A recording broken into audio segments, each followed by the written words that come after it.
विचार आहे तो मांडतो. काल संध्याकाळचा जो एक प्रसंग आहे, प्री हिस्टॉरिकल एजमधली म्हणजे लाखो कोट्यवधी वर्षांपूर्वी आपली धरती कशी होती आणि तेव्हापासून जीविताचा संघर्ष कशासाठी आहे ते दर्शवणारं होतं. डायनोसॉरचे एज माझ्या मुलांनी मला बळजबरी माझ्याकडे आणून दाखवलं. पप्पा बघा लॅपटॉपवर मी बघत नव्हतो तर फोनवर घेऊन आवडली. पप्पा बघा मी पाऊण तासाची ती बघितली क्लिप मूवी. माणसाचा जो झालेला विकास आजचा मानव आपण आणि तो एज तिथून माणसाचा जो सफर सुरू झालेला आहे कोट्यावधी वर्षांपासून तर आजपर्यंतचा आज माणसं भरकटली. परंतु सगळ्यात मोठा संघर्ष जो असतो तो असतो उदरनिर्वाहाचा.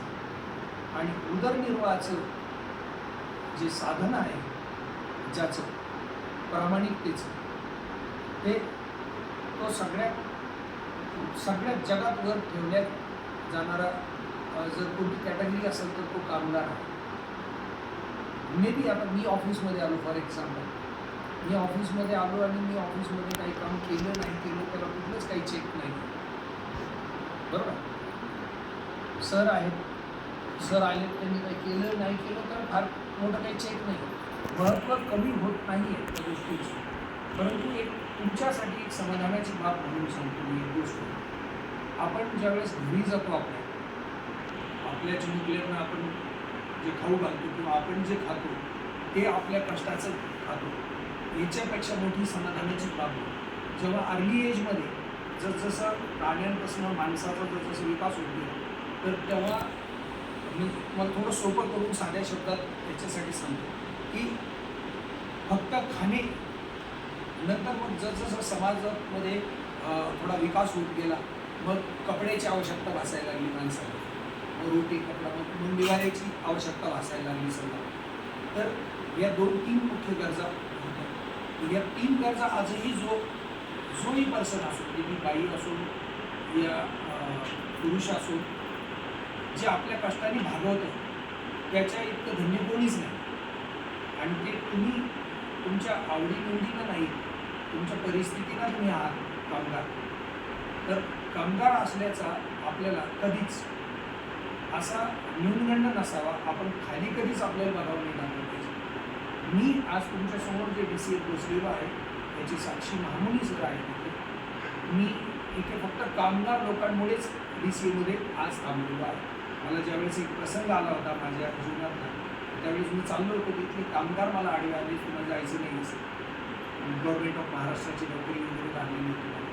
ते आडवे आले आणि त्यांच्या अपीलनं मी थांबलो आणि मला मौका भेटला की त्या कामगारांची काही मी थोडीफार सेवा करू शकतो किंवा काही माझ्या हातून त्यांचं काही थोडंफार भलं होऊ शकतो. आणि मी तो प्रामाणिक प्रयत्न केला. तुमच्या सर्वांकडे बघून मला जेवढंही कधी मला नेहमी असं वाटतं म्हणजे सर्वात जास्त मी वरती ठेवतो या लोकांना इज्जती की यांची भूक भागवण्यासाठी हे जे काम करत आहेत ते डायरेक्टली काम करत आहेत. त्यामुळे तुमचा एक वेगळा सन्मान आहे, तुम्हाला त्याचा अभिमान वाटला पाहिजे. आणि तुमची मुलं मी सांगतो माझ्या आईनं काम केलेलं आहे, शेतात काम केलेलं आहे, डायरेक्ट काम, आणि माझी आई नाही आहे आज, मला त्याचा अभिमान आहे. तुमचे फक्त तुम्ही एक काम करा, तुम्ही आता इतर मुलंच आहेत, तुम्ही लोक हे काम करत असताना एवढं सन्मानाचं काम आहे आपलं स्वतःचं, आपल्या कष्टाची आपण खातो, तर आपल्या मुलांना शिक्षण द्या, त्यांना पुढे आणा आणि त्यांना अभिमान वाटू द्या. आणि जे तुम्ही काम करताय ते प्रेरणेचा एवढा मोठा स्रोत असतो. कारण मुलासाठी काय असतं, आपले पालक आपली आई आपले वडील काय करतात, ज्याचे लोअर काम करतात, हलकं काम करतात, त्या मुलांसाठी तर एवढी जिद्द असते आणि ती कायमस्वरूपीची एक प्रेरणा असते.